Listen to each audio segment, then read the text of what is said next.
saluto a tutti, è un onore per me far parte di questa presentazione di questa opera. Solo 13 chilometri, scritta a quattro mani dall'amico Mauro De Pascalis e Giovanni Accardo, edito da Alfabeta Edizioni. Che dire, è un anno sicuramente difficile. La Biblioteca Claudio Gusta sta lavorando tantissimo da marzo 2020 in una modalità nuova, online, per cercare di raggiungere in maniera digitale tutti i cittadini nelle loro case. Io devo fare chiaramente un ringraziamento a tutti gli operatori della biblioteca e a Valeria Trevisan, che sta appunto coordinando con queste nuove tecnologie per tenere viva la cultura. La cultura non si è mai fermata. L'invito invece che faccio è quello appunto di leggere Solo 13 chilometri, non vi svelo l'assassino sicuro e non sarà il maggiordomo sicuramente. Grazie ancora, ciao a tutti. Un romanzo poliziesco, giallo, un romanzo che si costruisce attraverso la rielaborazione in chiave narrativa e fantasiosa di un episodio di cronaca nera realmente accaduto circa 20 anni fa proprio nel nostro territorio.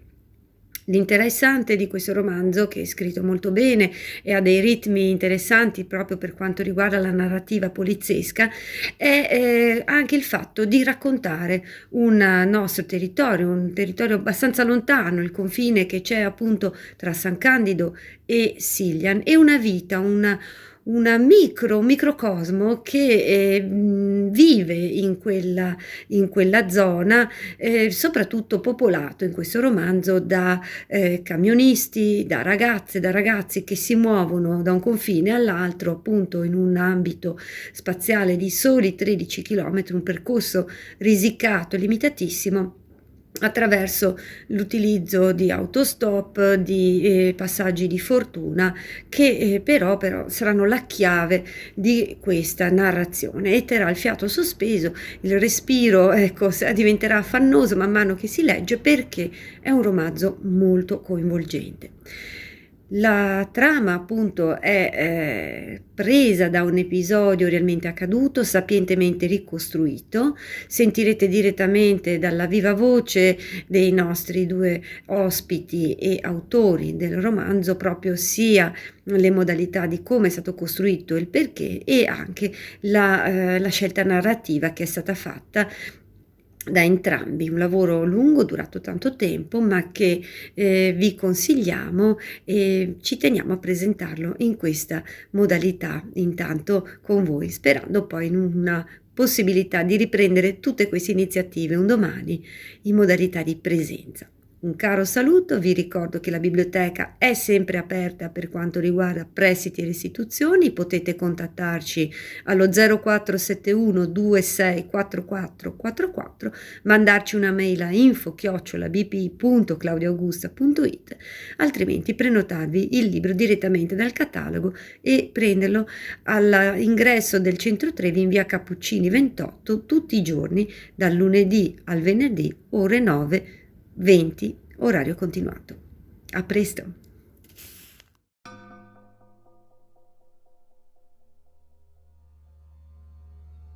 Solo 13 chilometri è un romanzo ispirato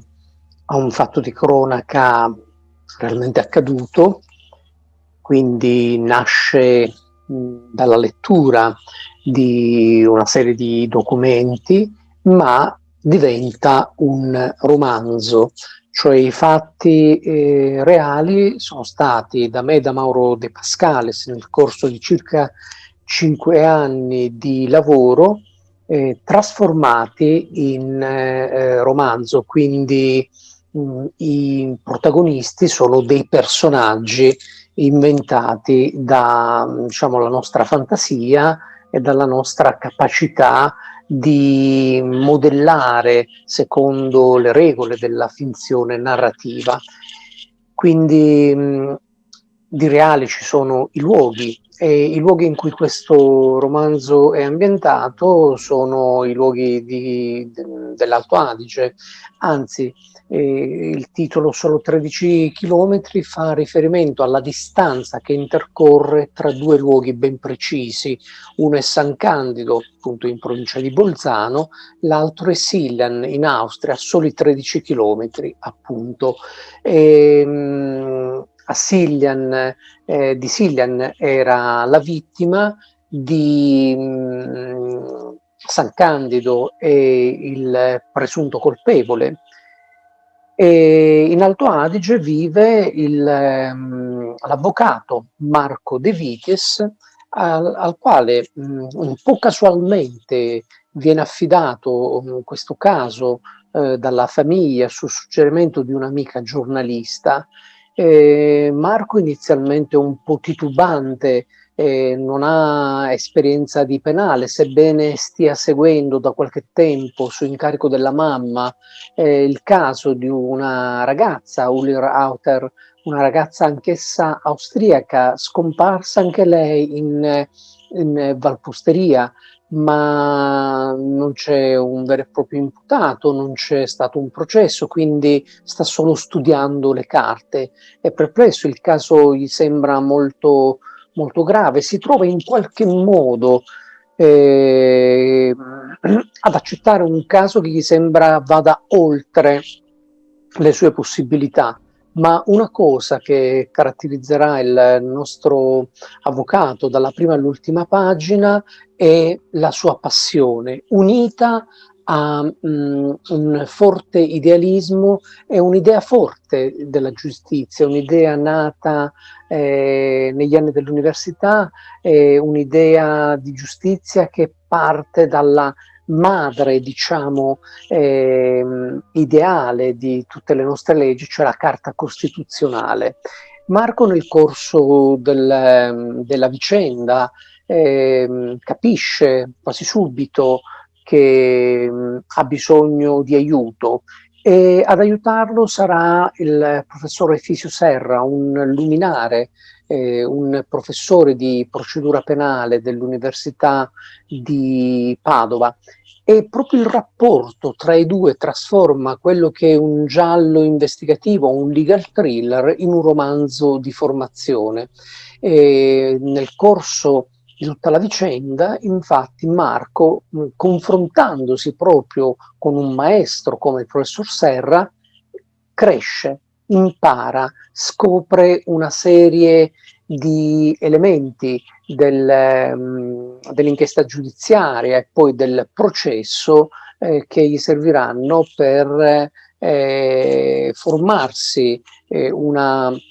struttura che gli servirà poi, una struttura potremmo dire giudiziaria, che gli servirà poi per il suo futuro, per la sua carriera. Marco è completamente travolto da questo avvenimento, si appassiona ogni giorno di più, si interroga quotidianamente, ma sto difendendo un colpevole o un innocente? Cerca anche lui nonostante nell'epoca in cui è ambientato non ci sia ancora la possibilità per l'avvocato difensore di condurre una indagine investigativa, cerca anche lui di indagare, di sentire,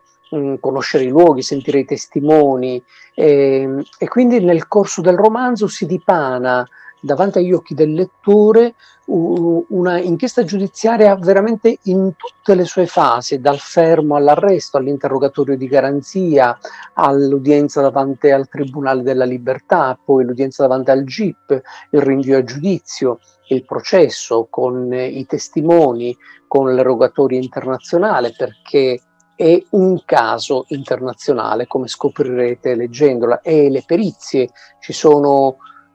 tanti elementi da chiarire, come accade quasi sempre nel corso di un'inchiesta giudiziaria. C'è una misteriosa telefonata che si scoprirà essere fondamentale e questa telefonata accompagnerà tutta la vicenda con molti dubbi da chiarire. Quindi solo 13 chilometri è la storia di una inchiesta giudiziaria, la storia di un processo, ma anche appunto un romanzo di formazione che si svolge in una terra molto, molto particolare, perché è una terra bilingue, una terra in cui convivono cittadini italiani e tedeschi, e anche questo avrà un suo riverbero nel corso della vicenda. Il romanzo è stato pubblicato dalla casa editrice di Merano, edizione Alphabeta Verlag, è uscito da poco più di un mese e siamo travolti dai messaggi dei nostri lettori che ci stanno contagiando con il loro entusiasmo. Tutti dicono che è un romanzo che si comincia a leggere e non si riesce più a staccarsi. Il commento più bello ce l'ha dato uno dei maestri del noir italiano, Massimo Carlotto, ha detto: è un romanzo che ti resta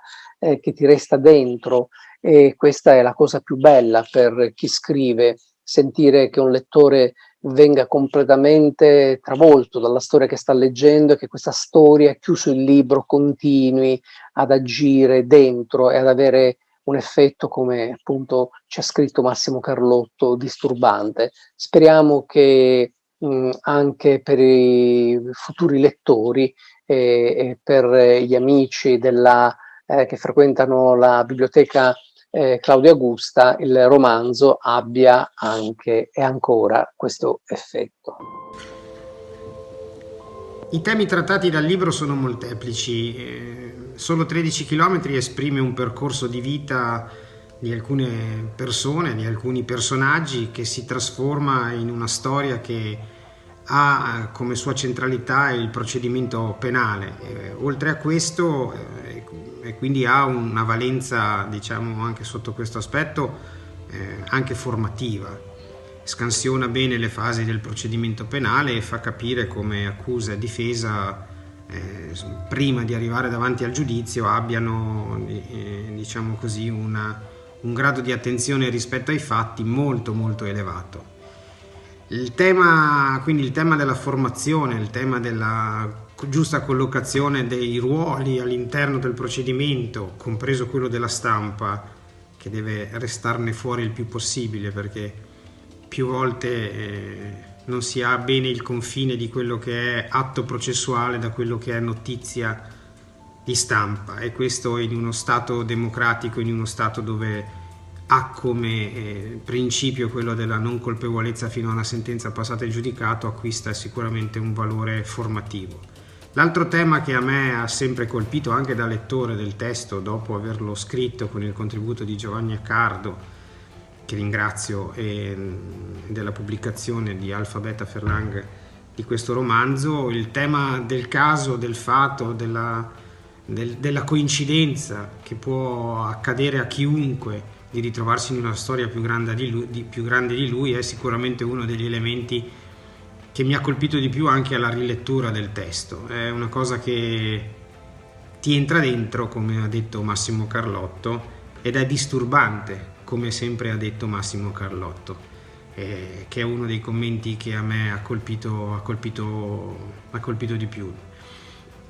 Il libro quindi narra le vicende di queste persone, di questi personaggi, all'interno attraverso lo sguardo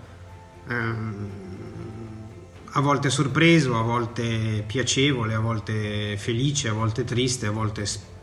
impaurito di questo avvocato De Vitis, che percorre questo lungo cammino all'interno del procedimento penale, dovendo anche pagare dei prezzi personali di un certo rilievo. Quindi buona lettura a chi lo leggerà, e ringrazio Valeria e